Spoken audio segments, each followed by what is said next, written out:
Bonsoir les amis, on se retrouve dans une nouvelle vidéo. Dans cette vidéo, on va entamer directement les modules que vous allez les confronter aux études universitaires, y compris la mécanique, l'algèbre et également l'informatique. D'abord, on commence par la mécanique. La mécanique est subdivisée en trois types de mécanique. La mécanique classique, la mécanique relativiste et la mécanique quantique. Donc la mécanique classique se focalise essentiellement sur les mouvements des corps, qui sont en relation avec les forces, les vitesses et les accélérations. Elle généralise toutes les compteurs scalaires et les compteurs vectoriels. C'est une mécanique essentielle que vous devez se baser très bien sur cette mécanique pour en comprendre les autres types de mécanique.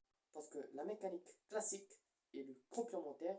Il faut d'abord maîtriser, assimiler bien la mécanique classique pour assimiler les autres alternatives, telles que la mécanique relativiste et quantique.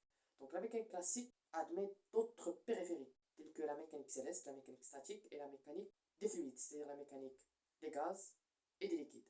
Il existe même la mécanique relativiste. Cette dernière fait étude aux corps qui admettent une célérité, une gigantesque célérité, presque à celle de la vitesse de la lumière, qui vaut une valeur de 3 fois 10 à la puissance 8 mètres par seconde, c'est-à-dire 300 000 km par seconde. En dernier lieu, on a la mécanique quantique. La mécanique quantique, c'est une mécanique qui sert à expliquer tout phénomène non explicable par la mécanique classique, tel que le rayonnement du camp noir, par exemple. Maintenant, on passe à l'algèbre. L'algèbre, vous allez étudier plusieurs généralités, plusieurs sujets mathématiques, inclus en sciences pures, en relation avec les sciences pures. Ce sont juste des sciences appliquées. Ce ne sont pas des sciences pures, mais je les considère comme des sciences pures.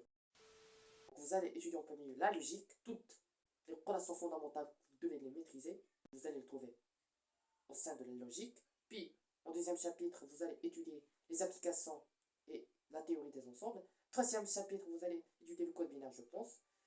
Quatrième chapitre, vous allez confronter les suites, les généralités, tout ce qui est en relation avec la convergence, la divergence, suite minorée, majorée, bornée, croissante, décroissante et constante. De plus, vous allez étudier au cinquième chapitre l'arithmétique en Z.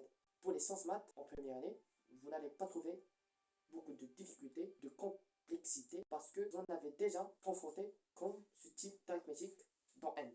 En dernier lieu, vous allez étudier les nombres complexes, particulièrement délicats, mais adaptatifs. Vous devez travailler plusieurs exercices pour se familiariser, pour clôturer notre sujet. Vous allez étudier l'informatique, tout ce qui est en relation avec l'architecture des ordinateurs et algorithmes, aussi les langages informatiques de programmation, le JavaScript, le PHP, le C++, le Python. J'espère que cette vidéo vous plaira. N'hésitez pas à liker la vidéo, me supporter, me suivre sur Instagram. À demain!